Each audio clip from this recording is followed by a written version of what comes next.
being a second generation entrepreneur and taking your brand global, just want to understand from you what it takes to sort of get men to back you, believe in your vision, and is it hard to convince people, let's say, of your ability, and what's it like to have a father who is a doyen of an industry and then working with him?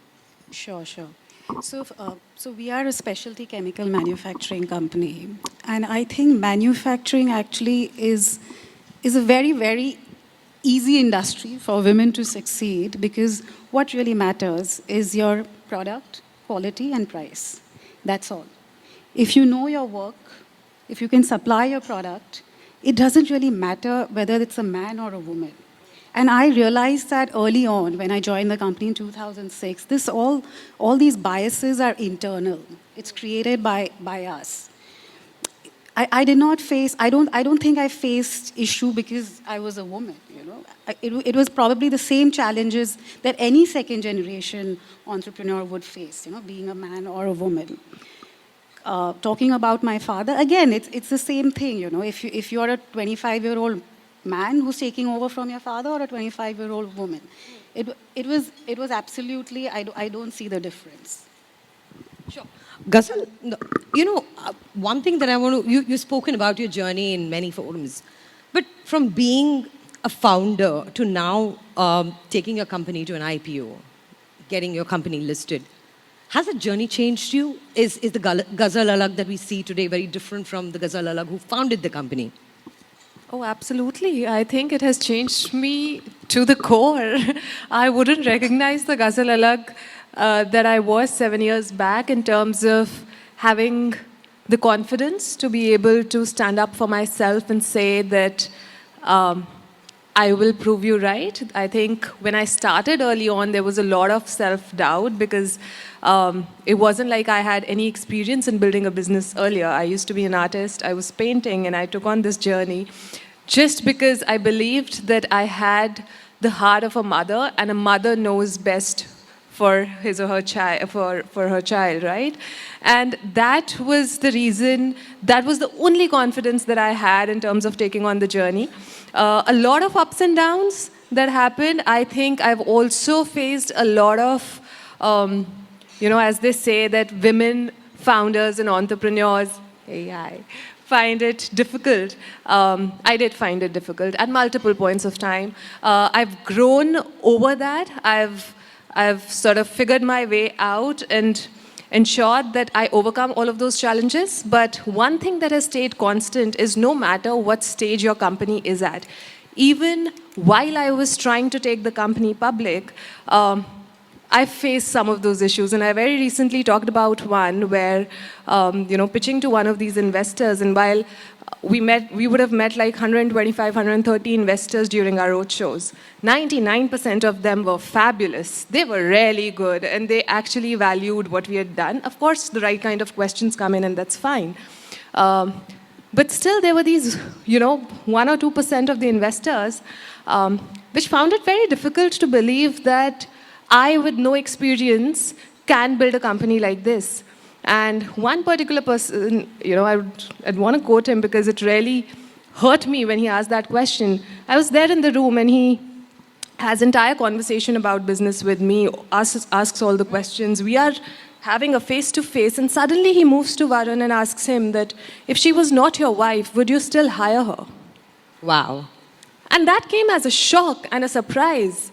And it took me almost 2 to 3 days to just overcome this question, like, what was the intent? And of course, I didn't ask anything right there and then because I was taken aback. Varun, my CFO, Raman, supported me when we came out of the room, and they said that, now we have a blacklist. Now we know who we don't want with us on this journey, and it starts from here. So they were supportive enough. They valued the work that I was doing. But I still don't know what the intent to this question was, and it still comes. So I'll ask you something, Ghazal. So instances like these, do they shake your confidence or make you stronger? I think it's your own perspective. How do you want to take it and how do you want to deal with it? I gave in. When I say that the first 2 days I was in a horrible, horrible doubt on myself that, kyun pucha? What did I do? Did I say anything wrong? Did I answer a question wrong? Was I not able to explain something about my business? That self-doubt hits you really hard. But I think when, after 1.5 days, I was like, this is not the first time that it's happening. So why is it hitting so hard? Just because it's a different journey and I'm treading this path for the first time. I got over it and I said that, okay, koi baat nahi. Public भी लेके जाएंगे, build भी करेंगे, grow भी करेंगे, and in questions का answer भी देते जाएंगे. That's what I'm going to do for the next generation who's going to come and take over from us, to feel safe as a woman and feel confident and not have some of these biased questions coming their way. Lovely. Akshali, you started out as a management trainee in your company. So is it like you've got to climb up the ladder to convince people that you're capable, or is it the right route for a second generation entrepreneur to progress in their, companies founded by their parents? Okay, thank you so much for having me. Of course, I think it was a blend of both, because second generation, people just think that, okay, fine, she's gotten the gaddi, she's going to sit on it. But of course, I also wanted to experience the entire piece, know the ground reality, and we being a consumer front company, I really wanted to do a lot of work in marketing. So I started with a management trainee in marketing, then got into finance. So it was a personal choice plus a relevant thing to do, because people would look at you in a different way because, second generation plus, being a woman or a girl, they're like, okay, fine, are you going to still work after marriage? How is this going to? So I had to also be very persistent and consistent in whatever I did. And the right route for me would have been to start from the beginning.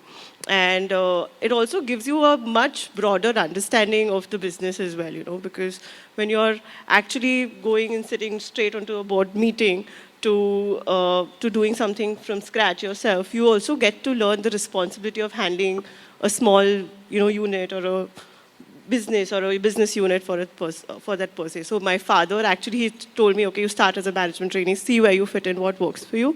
Then the entire Pride of Cows was my baby, and I started the whole thing. And it gave me a sense of responsibility, and then of course the responsibility just became larger and larger as the years went by. So it was a blend of both, of course, to prove that consistency and of course to learn the business the right way. Sure. Vinati, you operate in a space which is, dominated by men. And from your perspective, what is the differentiator that perhaps you bring to the table that that you think men won't be able to sort of bring? And how has it made any difference at a chemical industry, at an industry level, with you being there? I think, 2 points. I think today it's a great time to be a woman in any industry. I'll give you a few examples. I have 2 cousins who graduated in computer science. One boy, one girl. Guess who got placed first? The female cousin. I have 2 younger cousins who applied to computer engineering to an Ivy League college. Guess who got accepted first? The female cousin. Interesting. So if you are a millennial or a Gen Z woman and complaining about being a woman in the workforce, that means you don't want to work. I think I've been working for the last 18 years, and I see a big difference, especially in the last 5 years, 6 years. We just heard the lady from Mercedes talk about how they want to increase the percentage. They have a target of 30% or 40% women in the workforce, and women are going to benefit from that because they are going to get hired. So I think it's a great time to be here now. Guneet, thanks for joining us. Being in the creative industry and probably to sell your idea for the very first time, to convince men, to tell them that you've got what it requires, how difficult was it? Hello, thank you for having me here and for this incredible award and panel. Yes, being in this industry where producer is either a family, my industry is largely family business in a very interesting way.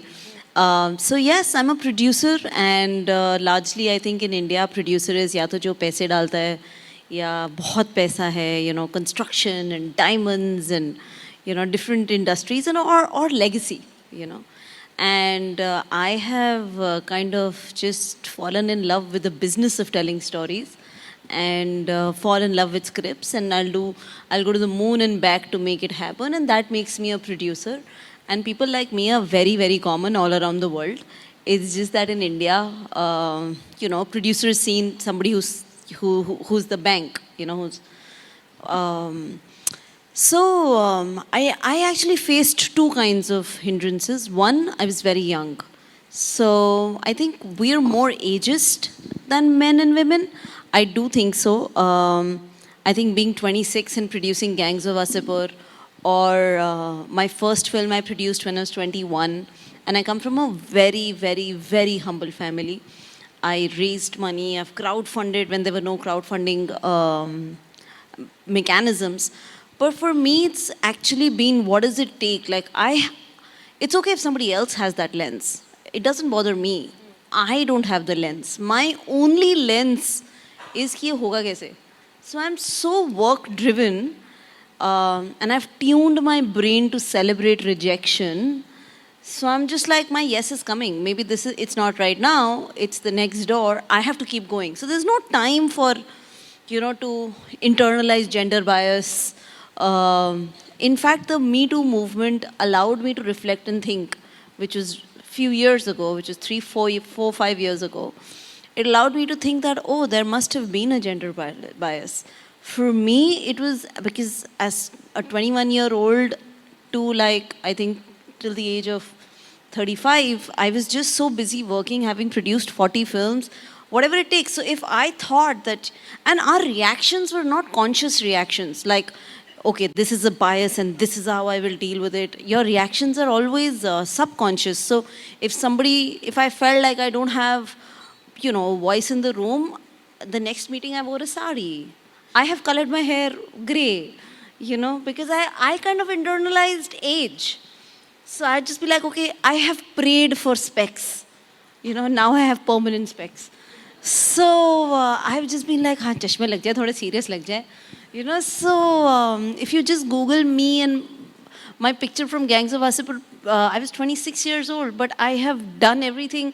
I used to only wear like big kurtas and a jacket because I saw Meera Nair dressed like that, and I saw I needed to look 40. I'm 40 now. So, you know, and now I'm reversing, I feel like. So, you know, whatever it takes to get your work done. So as women, I think we are incredible entrepreneurs. You know? But Guneet, I'll ask you something. You know, has external validation, maybe it's in the form of an award, and even to the rest of you, any external validation, does it change the way you are, or does it bring more credence to the work that you do? Of course the Oscar helps.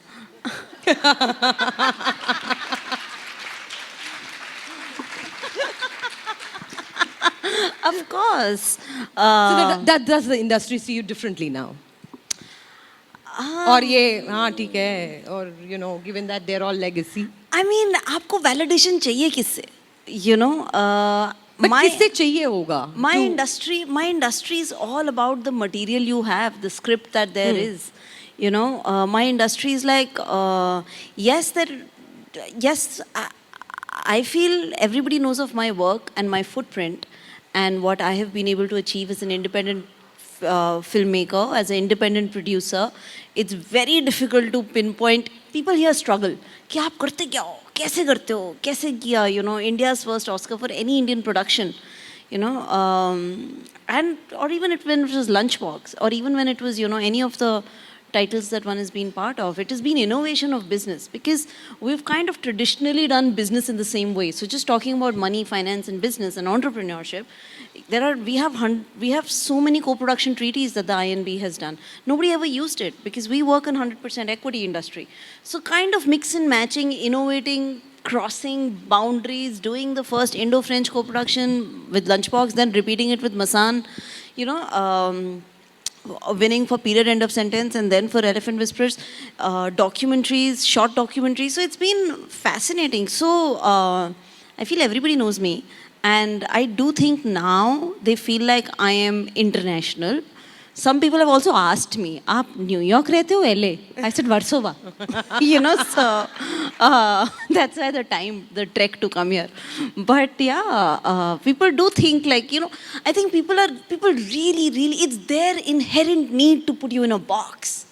And which box they've constantly been finding. So now I'm in an international box. You know, imported box. It's not Hermes, but it's imported. So yeah, I'm in some box. So yeah, but who cares? Sure. Akshali, again, you know, coming about validation, does it require, how does it change in terms of your own confidence when other stakeholders or peers in your industry validate your work? Is that required for self-worth for women leaders? Not just for women leaders, but overall. Of course, at surface level, you know, you're measuring success on different parameters. But of course, when when an award or anything comes your way, which it just adds that this thing, saying that yes, you're doing the right thing. You're overall, not just on one particular instant or one particular, but overall, if you see that yes, it does add to whatever that you're doing. But of course, not to an extent saying that yes, it's validating whatever that you're doing correct. But of course, it just adds that tinge of shine to what you're doing. Sure, Ghazal, your take. I think for me, because I was doing something for the first time, trying to make a mark in an industry where nobody knew me, getting recognized for the work that I was doing or the brands that I was building did help. Recognition takes you a long way. It helps you build your own confidence. It helps your name come up in the list where you might not otherwise be present. The awareness around your work increases in a circle where you want it to go, right? Be it in the list of investors, be it in the startup ecosystem, be it with people who you really admire, and some of these recognitions help you get noticed. So I truly believe, I think women or men being recognized is a very, very positive thing. It's a validation, it's appreciation for the work that you're doing. And I think for me, it only gives you more motivation to continue building, continue working hard, because someone out there is telling you that whatever you're doing, it is making a difference. Sure, Vinati, your take. Yeah, of course, you know, it does increase your self-validation as well as give you credibility with your team members, your investors, family. But I think most importantly, it also sets an example to the younger generation. When they see women like Ghazal doing a successful IPO, or they see Guneet receiving an Oscar, the other girls want to work and girls want to get there. And I think that is what's the best part about these awards.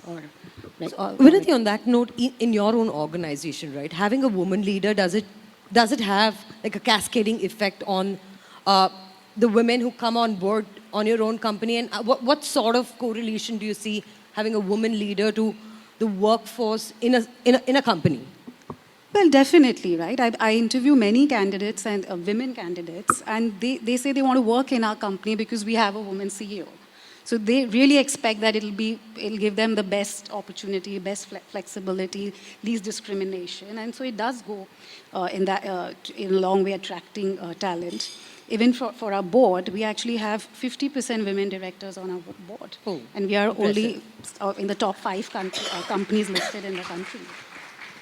Sure, Ghazal. I mean, having a woman leader to the correlation and you know, any anecdotes what your own women employees have come up and told you, things that need to be changed, and having you, is that a comfort for them? So you asked for an anecdote. Let me share one.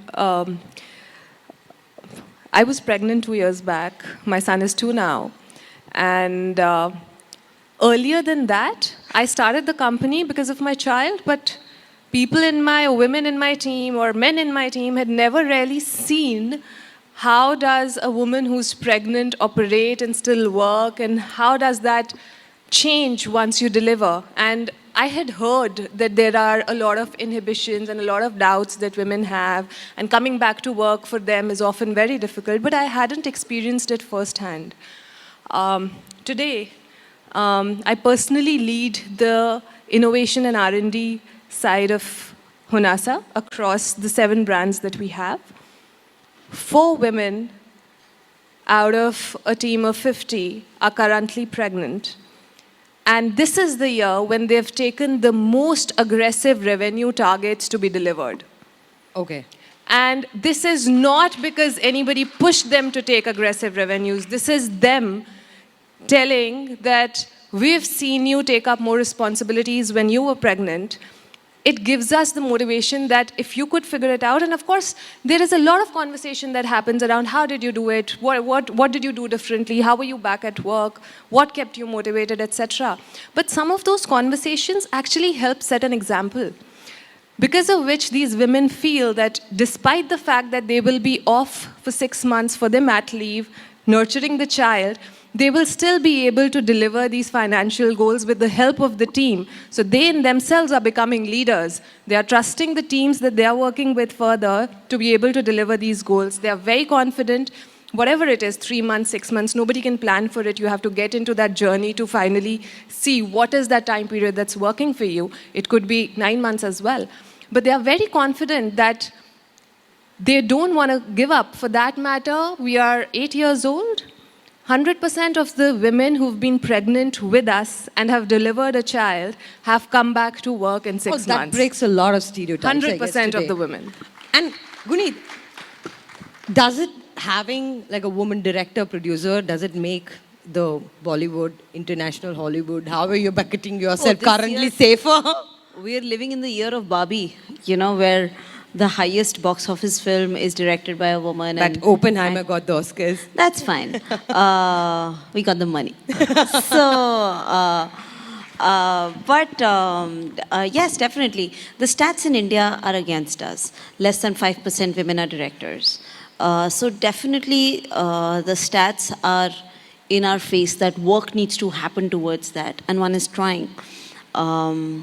There's a need to set up mentorship programs. There is a need to skill development, especially in the film industry, for women to be in the above the line category.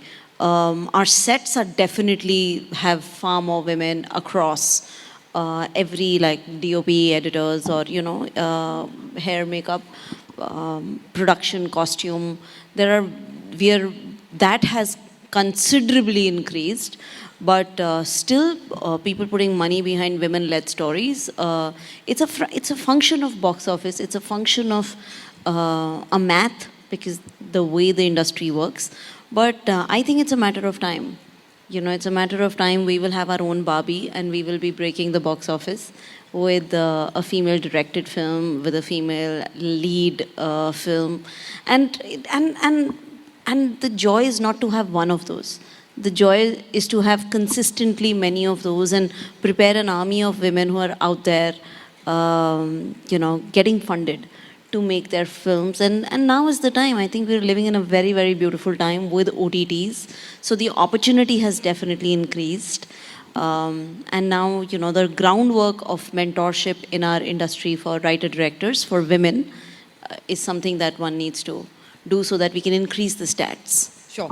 The Honorable Minister here, and I don't want to keep her waiting, so I'll take closing comments from all of you. How do you see, is this the era of women entrepreneurs? In the next 10 years, will India see women leaders? Very quickly, from all of you. Yes, yes, absolutely. And I hope, even though I appreciate this panel, maybe 15 years hence, we won't need these panels or women-specific awards, because we will be 50% in the workforce and at the top level as well. Sure, Ghazal.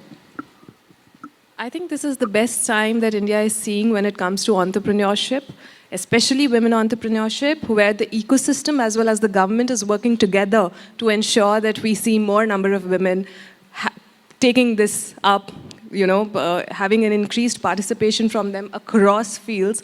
I don't think we've seen a better time ever before.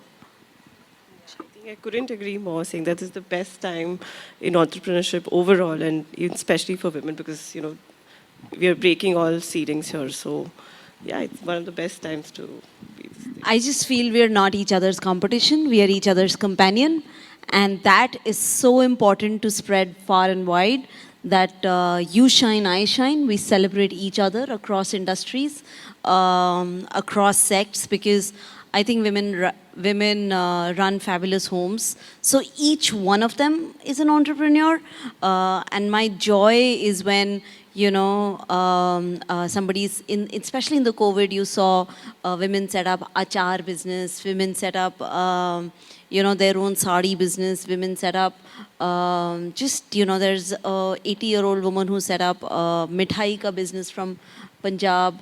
There is Indu Behan who's doing papads from khakras from Gujarat. So, there's so much joy. And to all the men who support this, there's no feminism without the other half, right? So, I just feel it's only upwards.